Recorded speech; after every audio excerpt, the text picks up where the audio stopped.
Hey everybody, Steven Schneider from TechTimes.com here, and today we're going to be taking on the final boss of Dark Souls 3, the Soul of Cinder. However, before you enter the final battle, you'll want to make sure you're as strong as you can possibly be. That means reinforcing both your weapons and Estus Flask, as well as spending any lingering souls in your inventory. Armor that protects against flame damage is also a good idea. Once you're geared up, head to the Kiln of the First Flame. It's time for one last battle. The first phase of the fight will see the Soul of Cinder switching between 4 different fighting styles. The first is the Knight. This is the stance you'll see when you first enter the arena, and it largely focuses on basic attacks with a standard longsword. There are a few different charged up attacks that can be trouble, but for the most part, fighting against the Knight is a good time to chip away at his health bar. The Sorcerer is the easiest form to deal with. The Soul of Cinder will cast a number of different, powerful sorceries, but they're all extremely easy to dodge.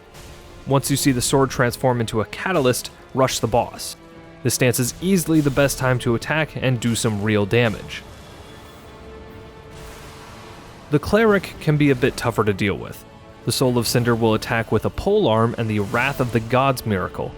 He'll also come at you with a quick spin that can be extremely annoying, and he'll occasionally use a spell that will heal him over time. That being said, once you learn the rhythm of this stance, the Cleric shouldn't be all that hard to deal with. The worst of the bunch is the Pyromancer stance, and it's completely obnoxious.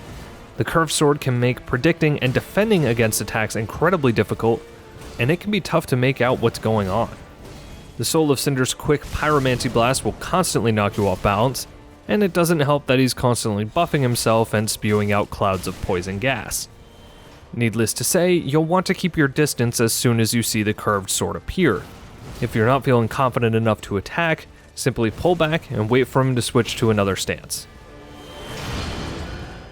All in all, you'll be doing quite a bit of dodging and counterattacking during the first phase. Once you deal a significant amount of damage, the Soul of Cinder will be stunned and go down on one knee.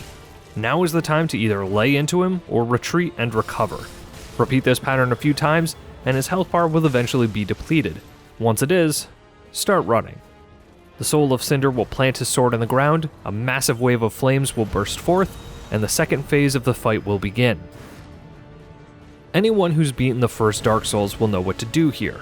You'll basically be fighting Gwyn, the final boss of the original game. And, as if his sword's ridiculous reach and high damage weren't enough, he'll use some insanely powerful techniques that can end the fight instantly.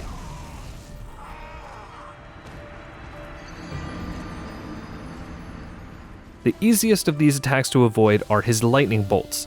Soul of Cinder will attack with one of 3 variations: a standard long-range bolt, a close-range area of effect version, and a lightning storm that'll fall from the sky and track players as they move. They're all relatively easy to dodge, but missing the timing will lead to a ton of lost health, and possibly a trip back to the bonfire. Gwyn's grapple attack also returns. The long windup means that it's not too hard to avoid, but if you get caught, it'll do a ridiculous amount of damage. Chances are, if you're not already above half health, it'll kill you. The Soul of Cinder's combo attack is easily the most powerful weapon in his arsenal. If you're hit at any point during the combo, you'll be juggled and tossed into a massive area of effect attack. Even if you have a high vitality stat, the combo will probably kill you in one shot. The only upside is that, if you manage to avoid the combo, you can use that time to heal or counterattack from long range. Just make sure to use the long windup time to put some distance between yourself and the Soul of Cinder's sword.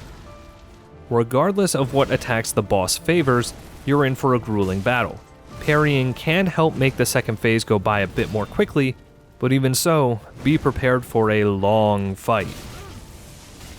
It's almost guaranteed that you'll die dozens of times, but if you can master the timing and learn from your mistakes, the Soul of Cinder will eventually fall to your blade.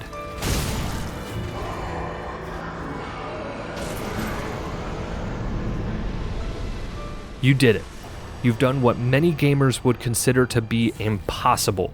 You've beaten Dark Souls 3. Of course, if the Soul of Cinder just wasn't enough, you can click on the annotation below for our dedicated Dark Souls 3 playlist. And for even more on the game, make sure to check out techtimes.com.